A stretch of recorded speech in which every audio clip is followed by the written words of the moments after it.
안녕하세요. 네, 오늘도 강의를 들으러 오신 성도님들 환영합니다. 네, 오늘 함께 예레미야를 먼저 공부하도록 하겠습니다. 혹시 그 전에 책 다들 갖고 오셨나요? 책 혹시 안 가져오신 분들께서는 제가 여기 퀴즈를 좀 뽑아왔는데 혹시 필요하시면 여기 둘 테니까 자유롭게 가져와 주시고.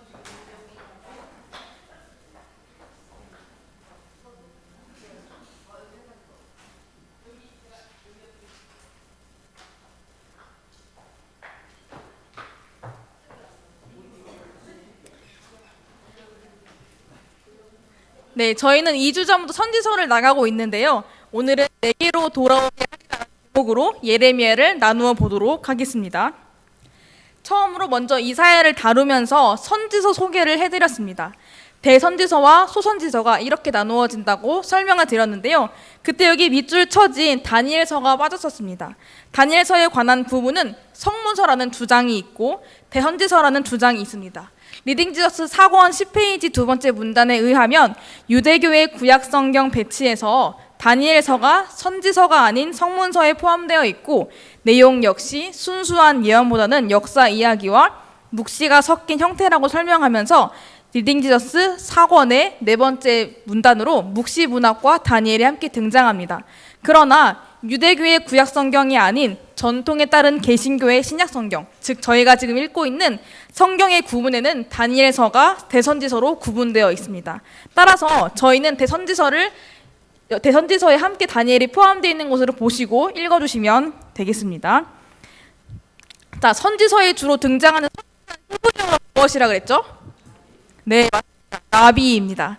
하나님 말씀을 가지고 이리저리 다니며 전하는 사람이 바로 선지자였습니다. 오늘부터 다음 주까지 2주간 리딩지저스 4권의 두 번째로서 예레미야를 배워보도록 하겠습니다. 합동신학대학원의 현창학 교수님께서는 이렇게 말씀하셨습니다. 선지서 중에 가장 선지서다운 책을 고르라면 그것은 예레미야서일 것이다 라고 말씀하셨습니다. 그처럼 예레미야는 여러 면에서 선지서를 대표하는 책입니다. 먼저 말씀을 같이 읽고 시작하도록 하겠습니다. 그러나 그날 후에 내가 이스라엘 집과 맺을 언약은 이러하니 곧 내가 나의 법을 그들의 손에 두며 그들의 마음에 기록하여 나는 그들의 하나님이 되고 그들은 내 백성이 될 것이라. 여호와의 말씀이니라.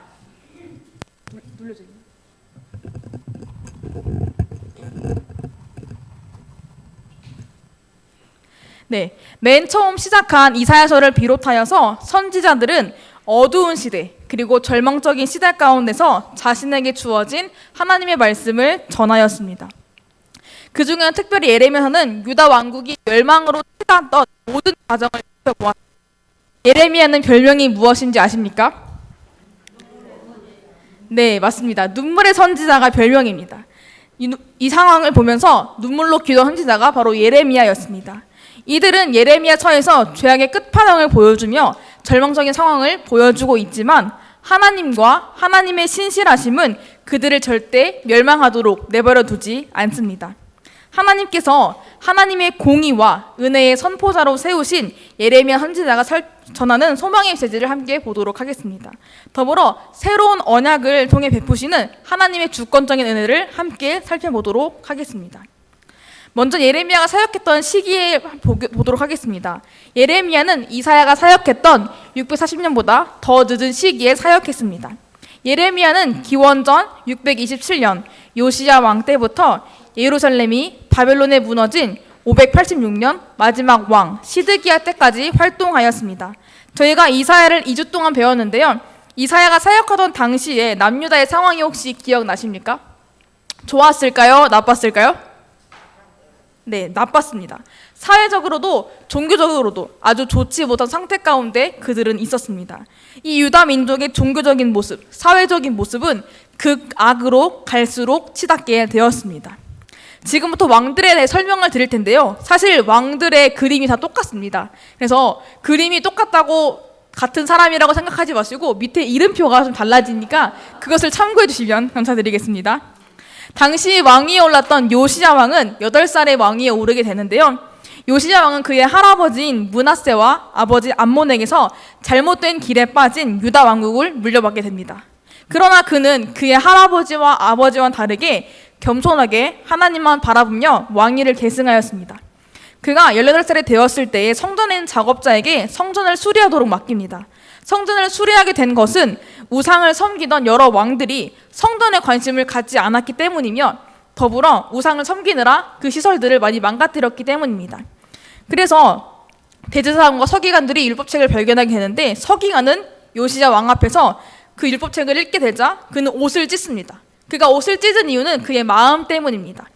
서기관 사반이 요시야에게 읽어준 부분은 이스라엘이 여호와를 떠날 경우에 징벌을 받을 것이다 라는 내용으로 추정됩니다. 바로 요시야는 성경을 하나님의 말씀으로 믿고 하나님을 하나님의 왕으로 인정하면서 우리 나라가 우리 민족들이 이렇게 하지 못했구나 라는 것을 통탄하며 그의 옷을 찢은 것입니다. 그래서 요시야는 율법책으로 인하여 개혁을 단행합니다. 먼저는 여호와께 드리는 제사, 즉 예배를 개혁합니다. 그래서 이방 예배를 없애게 되며 우상과 우상 섬기는 시설들을 여호와의 성전에서 빼서 불로 태워버립니다. 그리고 단들을 헐고 산당을 더럽게 하고 석상과 아세라 목상을 찍어버리거나 태웁니다. 바로 요시야 왕은 하나님께서 기뻐하시지 않는 모든 것들을 제거하고 우상을 섬기게 한 제사장들을 직분에서 몰아내버립니다.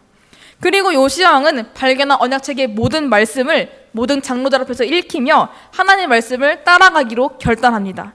그는 말로만 결단한 것이 아니었습니다. 사라들이 치리하던 때부터 지켜지지 않던 6월절을 국가기념일로 지정하고 지키며 그는 정점에 다다릅니다. 예레미야의 전반적인 사역은 율법책에 기록된 언약 메시지를 언약 백성의 삶의 중심에 자리 잡게 하는 어려운 일이었습니다. 요시야는 하나님 말씀에 근거하여 백성을 가르쳤으며 참된 그리스도인의 원리를 강조하였습니다.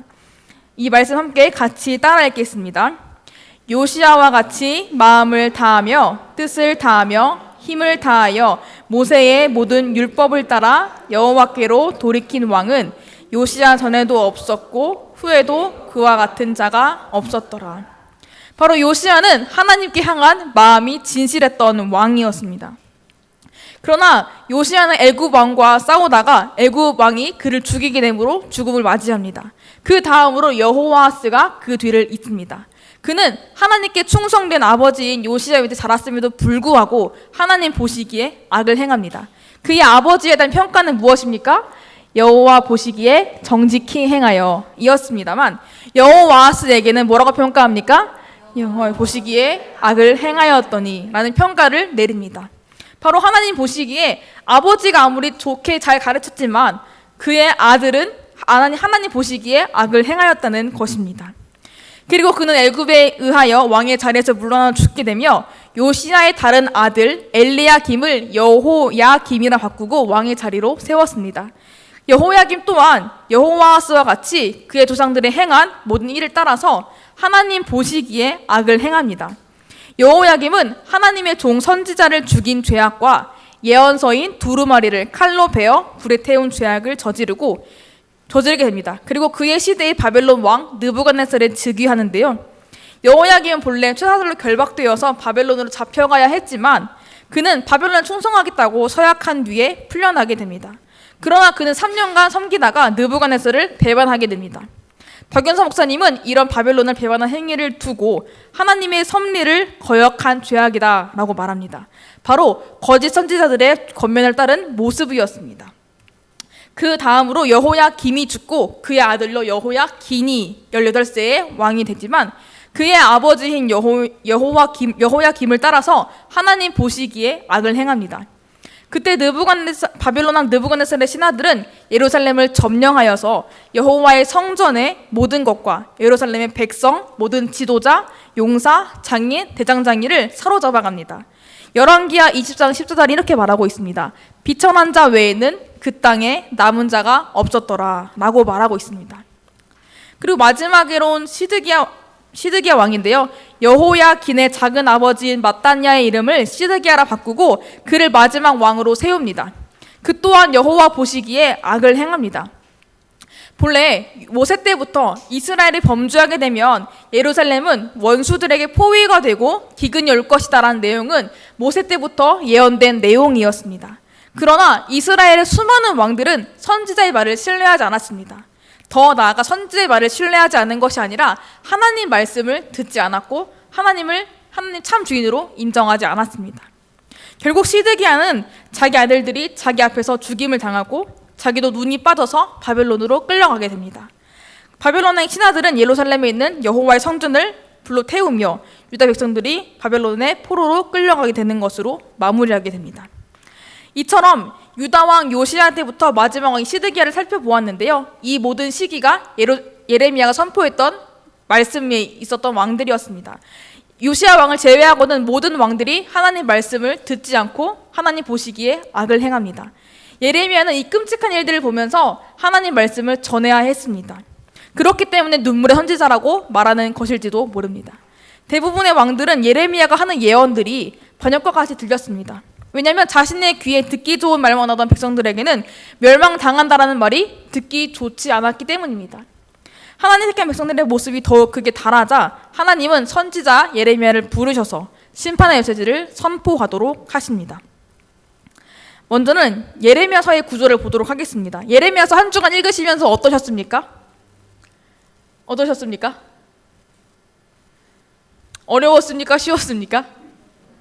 네, 매우 어려웠을 것입니다. 저도 매우 어려웠습니다. 왜냐하면 이사야서보다 훨씬 더 난해한 구조로 되어 있기 때문입니다. 이 리딩지저스 65페이지 1번에 보시면 빈칸이 있는데요. 아까 나눠드린 그 종이를 한번 보시겠어요? 책 안 가져오신 분들 나눠드린 종이와 65페이지 1번을 보시면 빈칸이 있습니다. 함께 들으시면서 채워주시면 감사드리겠습니다. 1장부터 25장은 심판으로 하나님과의 언약을 어긴 이스라엘 그리고 예레미야의 소명이 등장합니다. 26장부터 52장은 장래의 희망으로서 이스라엘과 열방을 향한 심판과 소망, 예루살렘 멸망 당시 주변의 상황, 그리고 여호와께서 구원을 약속하신 바룩, 이방을 향한 예언, 그리고 실제로 성취되는 심판과 소망을 보려고 합니다. 이처럼 대주제는 심판과 장래의 희망으로 구성되어 있습니다. 예레미야 예언은 시간 순서나 통일적인 구도에 의해 배열되어 있지 않습니다. 대부분의 단락들은 연대가 특정되어 있지 않아서 구체적으로 어떠한 정황에서 예레미야 예언 선포했는지 알 수 없습니다. 그러나 주제가 비슷한 내용을 모아 큰 내용으로 만들었기 때문에 어떤 주석가는 예레미야 내용의 배치를 보고 눈덩이와 같다라고 말합니다. 빈칸을 한번 채워보실까요? 예레미야 예언이 뭐가 아니었을까요? 시간 순서가 아닌 무엇에 따라 기록되었을까요? 네, 맞습니다. 정답입니다. 주제에 따라 기록되었습니다. 그래서 1장부터 25장은 무엇이 집중되어 있을까요? 네, 맞습니다. 심판. 그리고 26장부터 52장은 무엇입니까? 장래의 희망입니다. 그렇게 채워주시면 됩니다. 책의 결론은 예레미야서의 가장 중요한 초점인 예루살렘의 멸망을 다시 한번 이야기하면서 여호야긴이 바벨론으로 잡혀가서 선대받는 모습으로 마무리하게 됩니다. 그렇다면 선지자 예레미야가 어떤 사람인지, 그가 어떻게 부름받았는지 살펴보도록 하겠습니다. 먼저 예레미야 선지자에 대해 알아보도록 하겠습니다.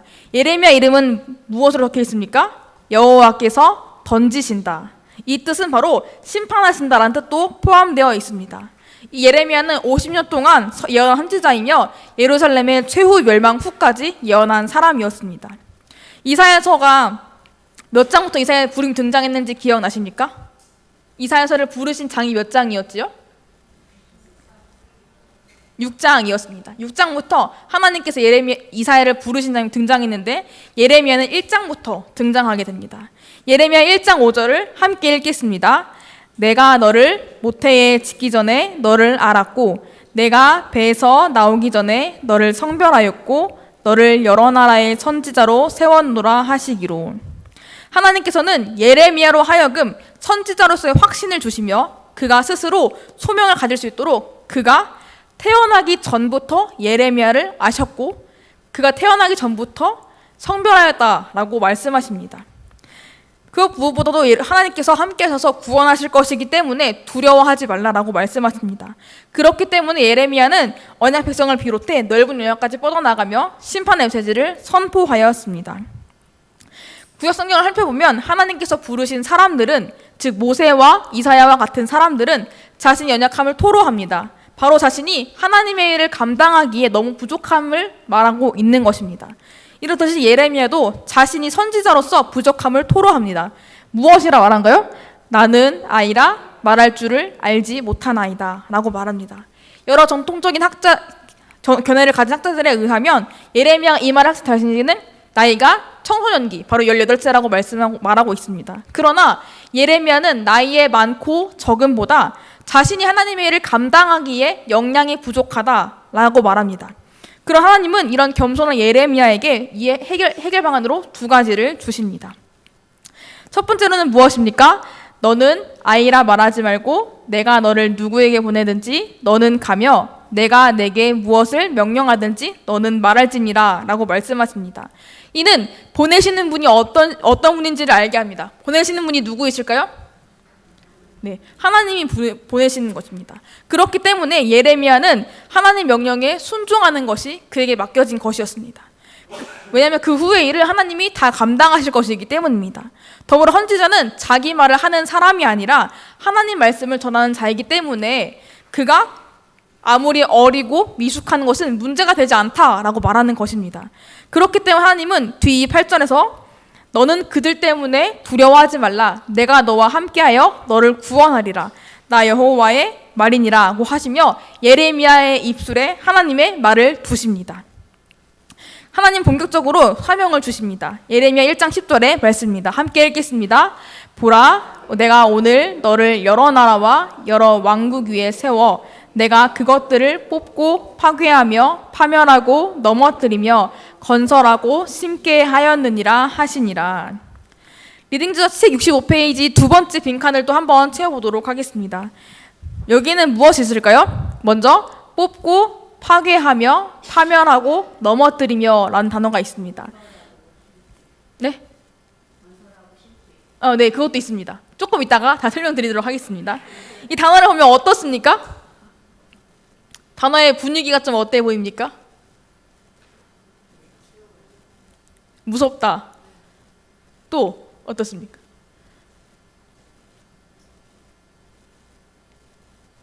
어떻게 느껴지십니까? 단어. 무섭다와 비슷한 단어도 괜찮습니다.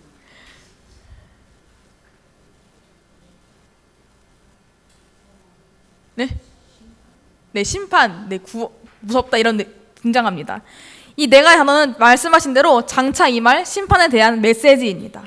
바로 백성들에게 회개를 촉구하는 것입니다. 하나님 백성들을 회개하지 않고 돌아오지 않는다면 그들은 죄로 말미암아 멸망당할 것이다 라고 말씀하는 것입니다. 그럼 하나님은 남은 자들을 향한 신실한 계획도 갖고 계십니다. 그래서 1장 10절을 다시 한번 보도록 하겠습니다. 뭐라고 써 있습니까?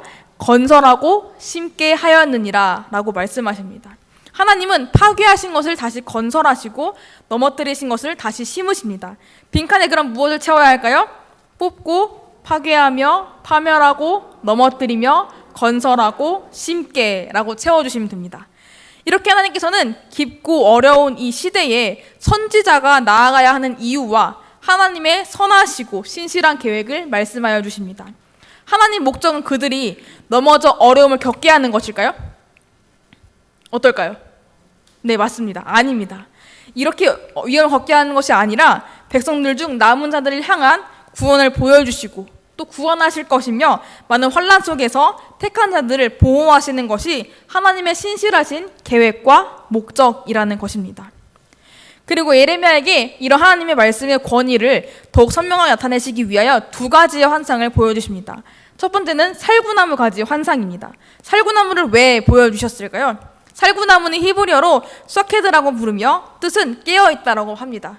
12절에는 내 말을 지켜 그대로 이루려 함이라고 말씀하십니다. 더불어 리딩 지저스 교재에는 주목하여 지켜보다라는 뜻을 가지고 있습니다. 나무가 깨어있는 것과 같이 하나님 말씀도 깨어있으며 그 말씀, 깨어있는 말씀이 주목하여 지켜보다가 하나님의 때가 되면 실현될 것을 의미하고 있습니다. 두 번째로는 끓는 가마 환상입니다. 끓는 가마는 북쪽에서부터 기울어져 남쪽으로 부어진다라고 책에서 말하고 있습니다. 이는 장차 유대를 공격할 바벨론을 의미합니다.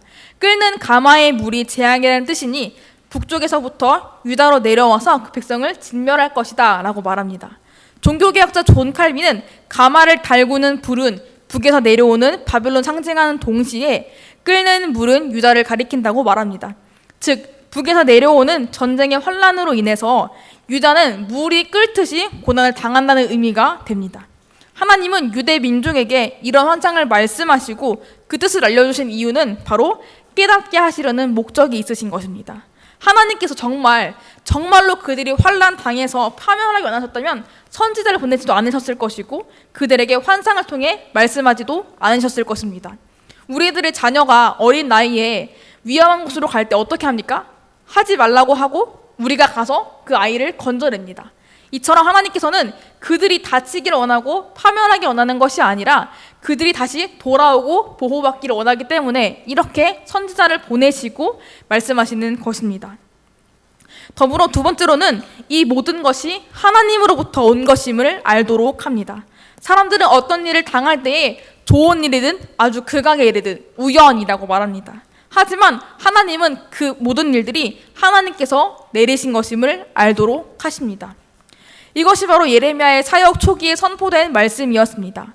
많은 사람들은 예레미야가 유다가 망한다라는 소식을 전파하자 그를 허망한 유언비어를 퍼뜨린 사람으로 생각했으며 예레미야 예언을 보고 공허한 위협이다라고 생각했습니다. 그렇기 때문에 하나님은 이 환상을 보여주심으로써 여호와의 때가 이르면 모든 것은 그들에게 현실로 다가온다라는 것을 일러주신 것입니다. 하나님 말씀은 예언이 성취되기는 전에는 잠을 자는 것 같이 고요하지만 실제로는 성취의 때를 기다리고 있는 것입니다.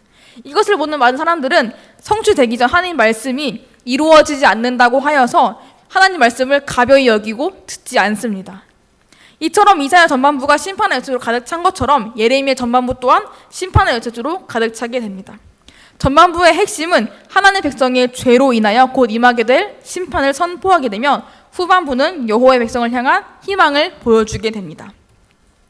이사야서는 교만으로 인한 심판의 주제를 많이 다루었으나 예레미야는 이와 대조적으로 거짓 선지자를 다루고 있습니다. 또 리딩저스 책 65페이지 3번 퀴즈를 한번 풀어보겠습니다. 저번에 나누었지만 이사야 신명기 18장 18절은 하나님께서 모세에게 너와 같은 선지자 하나를 일으킨다라고 말씀하셨는데요. 그 뒤에 말씀을 함께 우리 읽어보도록 하겠습니다. 20절부터입니다. 시작!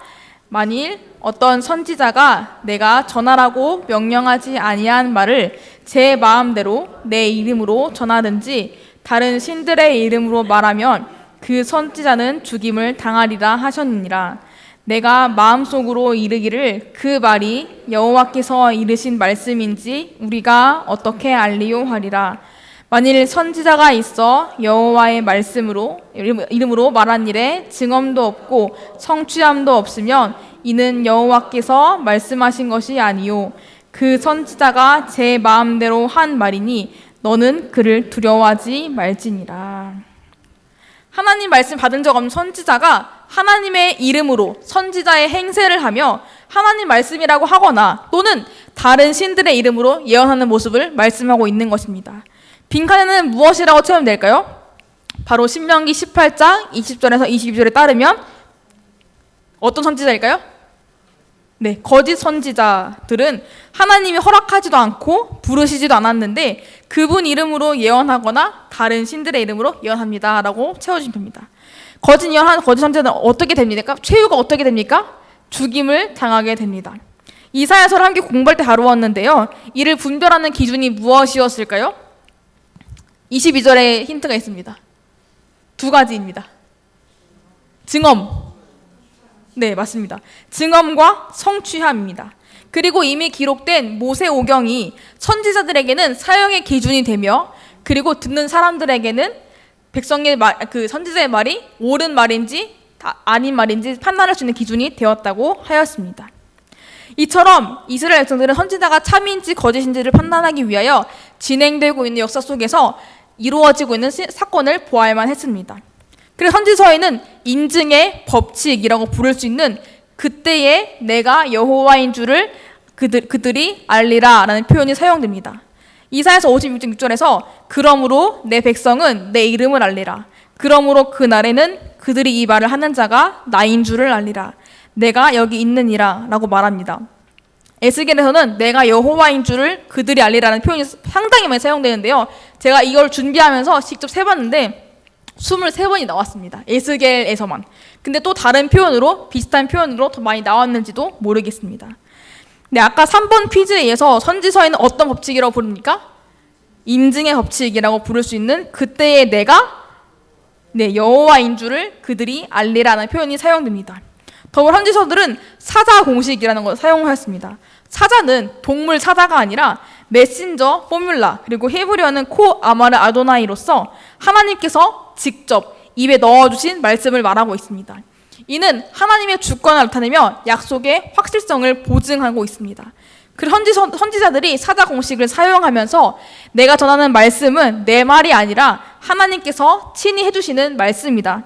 하나님께 주신 말씀을 내가 진실하게 대언합니다 라는 표현으로 말하는 것입니다. 예레미야서에는 여호와께서 이와 같이 말씀하시기를 여호와께서 이르시되 여호와께서 말씀하시니라로 사자 공식이 사용되고 있습니다. 더불어 신명기 10장 1절 6절에서는 거짓 선지의 문제를 다루게 되는데요. 여기서는 이적과 기사가 이루어져서 실제로 참 선지자인 것처럼 보입니다. 이처럼 이적을 베풀어서 미래의 일을 선포하거나 기적을 일으킨 사람도 존재하였습니다. 하지만 그러나 그 이적과 기사가 이루어진다고 하여도 하나님이 아닌 다른 신들을 섬기도록 가르친다는 것은 바로 거짓 선지자라는 것입니다. 이 땅에서도 지금 이 시대를 살아가는 지금에서도 자기가 선지자라고 하면서 막 기적을 베푸는 사람들이 있습니다. 하지만 그 사람들의 최후의 끝은 어떻습니까? 돈을 내라 말하거나 아니면 어떤 신을, 다른 사람을 신이라고 섬기라고 말합니다. 이처럼 우리가 그 사람이 어떤 걸 행한다고 할지라도 그 사람이 결국 어떤 것을 바라보는지를 우리가 잘 알고 분별해야 한다는 것입니다. 예레미야 이런 거짓 선지자들을 여러 만나게 됐는데 특별히 27장과 28장에 대표적으로 등장하게 됩니다. 하나님께서는 말씀으로 예레미야에게 임하셔서 줄과 멍에를 메고 다니라고 말합니다. 그리고 유다 왕 시드기야를 보러 온 사신들에게도 줄과 멍에를 주어 그들의 왕에게도 전하게 했습니다. 이 줄과 멍에는 유다 나라와 그 주변 나라들이 바벨론 섬기게 될 것을 예언하는 것입니다.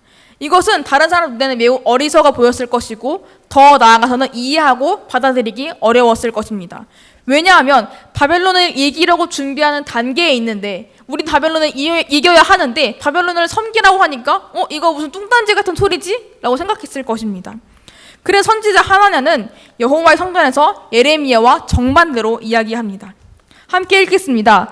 여호와께서 이와 같이 말씀하시니라. 내가 2년 안에 모든 민족의 목에서 바벨론의 왕 느부갓네살의 멍에를 이와 같이 꺾어버리라. 이렇게 말합니다.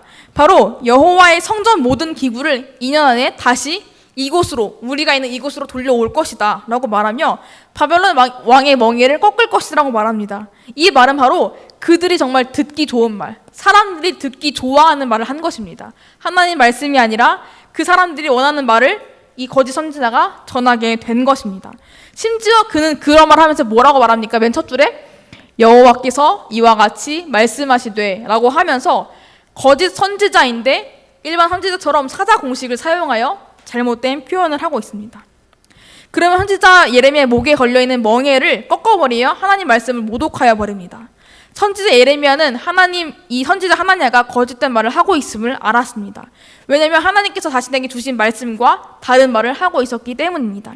그렇기 때문에 쇠 멍에를 만들어 다시 목에 걸게 됩니다. 쇠 멍에는 잘 부러질까요? 부러지지 않을까요?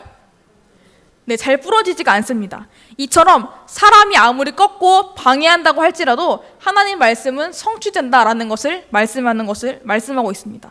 그 후에 예레미야가 예언한 대로 하나냐는 죽음을 맞이하게 됩니다. 이처럼 단편적인 한 예언가 성취다라는 것을 알려주는 증거가 되었습니다. 이처럼 거짓 선지자는 사람들을 회개하고 돌아가는 것을 원하지 않습니다. 그래서 사람들이 듣기도 말만 합니다. 하지만 참 선지자는 사람들이 하나님께로 돌아오는 것이 궁극적인 목적이라서 심판의 메시지를 강하게 선포하는 것입니다. 자, 아까 말씀드린 것처럼 예레미야 서에는 크게 심판과 장래의 희망이라는 큰 두 가지의 갈래로 나뉘었습니다. 오늘은 1장에서 30장을 중심으로 한번 나눠볼 텐데요. 첫 번째는 무엇입니까? 언약의 하나님과 그의 백성. 두 번째는 언약 백성의 불순종과 죄악. 세 번째는 심판의 예고라는 소주제로 나누어 보도록 하겠습니다. 첫 번째로는 언약의 하나님과 그의 백성입니다. 하나님은 언약 백성을 지극히 사랑하시고 긍휼히 여기시는 분이십니다. 그래서 하나님은 이스라엘의 남편이시고 이스라엘의 아버지이시며 이스라엘은 하나님의 아들입니다. 이 세상에 존재하는 어떤 공동체와 어떤 관계도 부부 간의 관계, 그리고 아버지와 자식 간의 관계만큼 더 깊고 풍부할 수가 없습니다. 그리고 여호와는 야곱의 분기시며 이스라엘은 그의 기업의 지파라고 말씀하십니다. 이스라엘을 보고는 여호와를 위한 성물, 곧 그의 소산준 천 열매, 내 집, 내 소유, 내 마음으로 사랑하는 것, 여호와의 양떼, 내 포도원, 내 기뻐하는 땅이라고 말씀하십니다. 하나님은 그들을 사랑하시기 때문에 생수의 근원이 되시며 이름이와 늦은비를 주시며 자기 백성인 포도원과 포도나무의 농부가 되십니다. 그리고 그들을 사랑하시고 긍휼히 여기십니다. 3장 12절에는 나는 긍휼이 있는 자라 노를 한없이 품지 아니하느니라 여호와의 말씀이라고 말씀하십니다. 이렇듯 언약의 하나님께서는 그들을 돌보시고 사랑하시고 긍휼히 여기십니다. 이 외에도 이스라엘과 하나님과의 관계는 다양하게 등장하고 있습니다.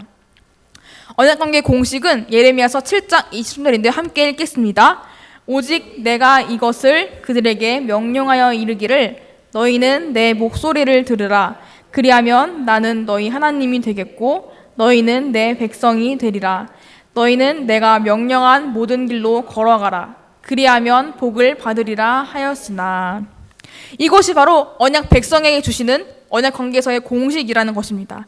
이스라엘은 자신을 지으시고 구원하신 하나님과 관계를 맺을 때에만 온전한 삶을 살아갈 수 있다고 하나님은 말씀하여 주시는 것입니다. 그리고 그 백성들에게는 순종을 요구하십니다. 우리 함께 말씀 읽어보도록 하겠습니다. 7장 3절입니다. 만군의 여호와 이스라엘 하나님께서 이와 같이 말씀하시되 너희 길과 행위를 바르게 하라. 그리하면 내가 너희로 이곳에 살게 하리라. 6장 8절입니다. 훈계를 받으라. 11장 6절입니다. 너희는 이 언약의 말을 듣고 지키라. 이렇게 말씀하십니다. 이 언약 공동체가 이렇게 길과 행위를 바르게 하고 훈계를 받고 언약의 말을 듣고 지키는 것이 하나님이 원하신 순종이었습니다. 그리고 이 언약 공동체가 사랑과 정의와 공의의 책임을 지는 공동체가 되기를 하나님은 기대하셨습니다. 두 번째로는 언약 백성의 불순종과 죄악입니다. 이들의 행한 악은 이렇게 기록되고 있습니다. 함께 읽겠습니다. 내 백성이 두 가지 악을 행하였나니 곧 그들이 생수의 근원되는 나를 버린 것과 스스로 웅덩이를 판 것인데 그것은 그 물을 가두지 못할 터진 웅덩이들이니라. 우리는 물 없이 살 수 있을까요? 없습니다. 하지만 그들은 생수의 근원이신 하나님을 버리고 자기들이 물을 팔려고 웅덩이를 팠지만 그 웅덩이 어떤 웅덩이입니까? 네, 터진 웅덩이입니다. 물론 제가 이 그림은 양동이를 들고 오긴 했는데요. 웅덩이를 이들이 판 것입니다. 이 터진 웅덩이는 인간이 고통을 당할 때에 아무런 도움도 주지 못하는 무력한 것입니다. 이 말씀을 보고 콩쥐팥쥐 이야기에 터진 장독대가 생각이 났습니다. 물을 아무리 부어도 채워지지가 않고 아무런 효과가 없이 그 물은 다 새버리고 마는 것입니다. 인간의 수고만 더해질 뿐이었습니다. 이처럼 하나님을 잊고 하나님 버리며 버린 것으로 끝이 아니라 다른 신을 섬기는 자들은 그들의 노력이 아무런 헛수고라는 것입니다. 그 이방 신들에게는 이들을 구원할 아무런 효력이 없다는 것입니다. 또한 이런 백성들은 미련하고 완고하고 무감각합니다. 5장 21절을 보면은 어리석고 지각이 없으며 눈이 있어도 보지 못하며 귀가 있어도 듣지 못하는 백성이여 이를 들을지어다라고 말합니다. 이것은 이사야 선지자가 하나님의 말씀을 선포했을 당시에 영적 무지함이 계속되고 있음을 말하고 있습니다. 이들은 또 무지함을 넘어서 완악합니다. 머리만 멍청하면 되는데 이들은 또 완악하게 이방신을 섬깁니다. 9장 10절에서 이렇게 말합니다.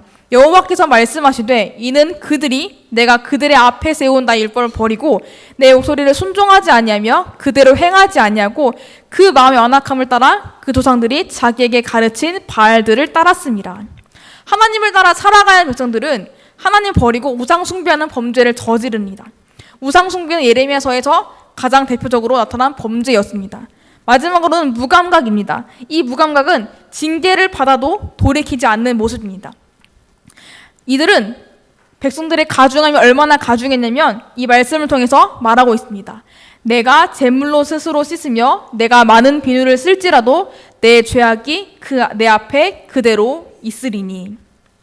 많은 비누를 써도 만약에 우리 화장한 여성분들 화장을 아무리 지워지지 않는데 얼마나 화가 나시겠습니까? 이처럼 이들의 죄악이 지워지지 않을 만큼 새카맣고 더러웠다는 것입니다.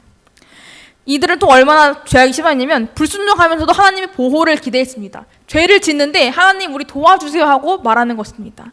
그리고 이들은 고난을 당할 때에만 하나님 도와주세요라고 기도하는 백성들이었다는 것입니다. 더불어 이들은 하나님과의 관계가 끊어졌기 때문에 사회에서도 관계가 끊어지는 모습을 보여주고 있습니다. 바로 이방인과 고아와 과부와 같은 약하고 힘이 없는 자들을 압제하고 강탈합니다. 특별히 재판을 공정하게 재판하지 않으며 질서를 잃어가는 모습을 보여주고 있습니다. 하나님과의 관계가 먼저 제대로 되지 않으니까 마음의 의와 공의와 사랑이 없기 때문에 사회에서도 그것을 지탱할 수 없다는 것입니다. 그렇기 때문에 하나님은 심판을 내리십니다. 먼저는 언약관계의 단절입니다.